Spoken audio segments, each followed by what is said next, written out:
Hello, everyone. Welcome back to Gridiron Recap. Jersey Joe Archino here with Armand Medea. We are here with your Week 4 NFL picks. Really can't believe how fast the season is going. It's just, my goodness, it goes quickly. But right now we're at Week 4, Armand. We'll start off with the London game, the Miami Dolphins against the New York Jets.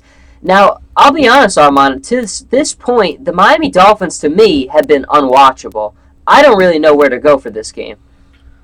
Honestly, Joe, you're absolutely correct with that. I would have to go with Miami. I mean, the reason why this is the season right here. They start 1-3.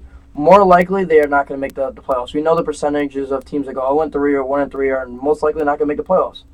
So this is a trap game for Miami. They need to win, and Joe Philbin's job is on the line. There's no question. I mean, they've been horrendous. I mean, even the game they won against Washington, That was horrible too. oh, it was awful. I mean, the Dolphins have just been unwatchable. I gotta go. I'm gonna go with the Jets here again. It's such a weird game because those London games you never really know because everybody's like time body clock is off a little bit and it's a different. But I don't know. I think I just can't have any faith in the Dolphins based on what I've seen so far. So a little disagreement with the first one, but we'll see with the next one. Colts and Jaguars. Now, the big story point for this one is Andrew Luck's status is very much up in the air. They also play the Thursday night game, so a lot of people speculating, we don't know yet, is Andrew Luck even going to play in this game? Will it even matter against the Jaguars? I'm gonna go with the Jaguars. I don't think Andrew Luck's gonna play, Joe. And without Andrew Luck, this team is right now. This team's struggling, and without Andrew Luck, I don't even want to know how bad this team would be. They might win one game if Andrew Luck wasn't I playing. don't think they would have won game, Joe. Look, remember the last time they didn't have Peyton Manning or Andrew Luck? Didn't go too well. Yeah, I think the Jaguars are going to win. The Jaguars, they played, I mean, Miami struggled mightily, but they played pretty good against Miami. And then last week, they kind of got blown up out New England. But I like Blake Bortles is looking a little bit more improved this year. Allen Robinson's a great receiver. I think the Jaguars have the intangibles to beat this Colt team. Hey, no Andrew Luck, no win for the Colts. That's all I'm going to say. We go to the next one, which is a really interesting matchup. Giants going on the road against the Bills. The Bills have looked very sharp so far this season. The Giants finally pick up their first win last Thursday. When you look at this one, Victor Cruz obviously had the tweak, so he's going to be out. Who do you like here? I think it's a tough matchup. I don't think so. I think it's Buffalo all the way. At home? Oh, yeah. Buffalo's looking like a powerhouse right now. I mean, their defense is amazing. Tyrod Taylor is just an exceptional quarterback in the first couple games. I mean, the guys look flawless out there. And honestly, I like Buffalo in this one. I think LaShawn McCoy is not playing. Okay. Him and Sammy Watkins are ruled out this That's morning. true. Those are two huge So losses. if you fantasy, start Carlos Williams and start Percy Harvin. You heard it from the man himself there. And I do want to go with Buffalo here, too. You know, I think when you look at the Giants, it all starts with can they come away with some turnovers early? Because I think that's what we saw in the game against Washington is they were able to come down with turnovers early, and that really enabled them to really get successful the rest of the game. They do still struggle getting pressure on the quarterback. Tyrod Taylor is a guy who's going to evade a lot of that pressure, so I don't think they're really going to put a lot of pressure on him throughout the game. They're going to struggle to get to him and hit him, and if you're not knocking Tyrod Taylor around, he's going to be able to escape and make plays. So I'm with you. I'm going to go with Buffalo here. Even without those, that's the one key to look at here, though. Those are two big pieces they're missing on offense. And if the Giants can exploit that, then they definitely have a fighting chance there. We go next to the Panthers and the Buccaneers. Who you got? This game's going to be closer than most people are going to think. I think Tampa Bay is going to be in this game for majority of the game, and it's going to come down to a final drive by Cam Newton to win it all.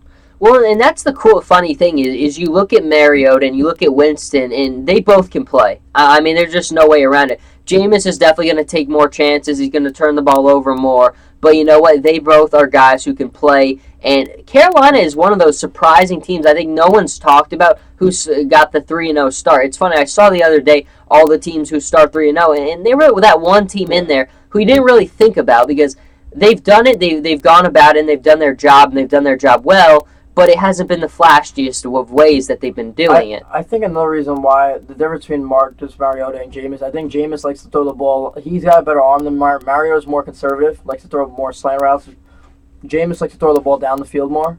Yes. He's got a better arm than Mariota. That's another reason why he gets picked off because he tries to kill defenses with his arm. But in this game, Jameis, I think he's going to be in a neck-for-neck shot with Cam Newton.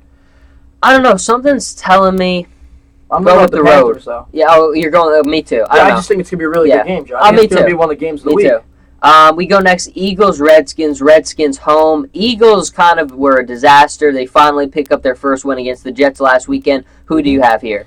Offensively, it still looked like a disaster last week, but defensively, this team looked amazing. Amazing. And they had so many fantasy points. DeMarco Murray didn't even play. Didn't they pick off Fitzpatrick 3 times? Yep. So they looked really good defensively. I don't think Sam Bradford was the answer. Nick Foles hasn't turned out very well for St. Louis either, so I think both teams are not going the right way with their quarterbacks. But I definitely do think Philadelphia will be able to steamroll Washington this week because they're in need of that big win. You know They what I mean? are. They got to separate themselves from the rest of the pack. They are, and right now, Washington just doesn't look like they could put together anything competent offensively for long stretches anyway. I'm going with the Eagles as well. Next, we go to the Raiders and the Bears, and the Raiders are one of the teams that are finally starting to get it together. Obviously, it all starts with Jack Del Rio. The guy's just a great football coach. There's no other way around it. They've started doing things the right way. He's got his policy and the way he's doing things, and they're playing good football right now. Will it enable them to get a big win on the road against the Bears? Absolutely, Joe. I think the Raiders are going to blow out Chicago this week. The Raiders are going to do a 360 this year. They're going to be that team that's going to be 9-7 or 10-6. Put it down right now, Joe. Bold I statement. like the Raiders I right like now. it. That is a bold statement. I love it right now. This offense is, I think it's in the top 10 best in the league, if not Wow. even higher. I love Derek Carr, one of the best young guns in the game. I love Amari Cooper, Michael Crabtree, Latavius Murray. Like, you have depth everywhere on this offense. And defensively, you have the veterans. You have Woodson, you have Tuck, you have some young guys like Khalil Mack. I mean, Joe, this team is going in the right path. It's been good. When's the last time we had a good Oakland team, Joe? I mean, it's one of those things where I think it's good for the NFL when Absolutely. a team like the Raiders is good again, relevant again, because they have such a wide, passionate fan base everywhere, and it's good for football when they are good. Great for football. I got them too here. Look, Soldier Field is a difficult place to go on the road and play, especially that field, but the Raiders right now have got confidence, and I think this is I actually love watching them play, too. Oh, yeah. Well, I mean, I think they have that edge to them. And when you're a team like that that's been bad for so long and that's all you've ever heard about, you're going to give people a little bit of an extra push. And I think right now, with the way things have gone for the Bears, I think the Raiders are in good shape to come here and get a big, big win on the road. I think the Raiders are like the Warriors in basketball. You know, the Warriors just came out of nowhere a couple years ago, and then they've been climbing the ladder. I think the Raiders could be in that way. I'm not saying they're going to win a Super Bowl, but I'm saying that I think they're a young team with a lot of firepower. Look, that's all it takes sometimes. You get that spark, and then you just keep moving and moving until you get where you want to be. We go to Texans and Falcons. The Falcons, one of the sharpest teams so far in the NFL. At home here, I am going with them to win. But are you picking them to go to 4-0? Absolutely. I love Julio Jones, man. Best receiver in all of football. He has just been unstoppable this year. He's got the surest hands I've ever seen. He's the next Randy Moss.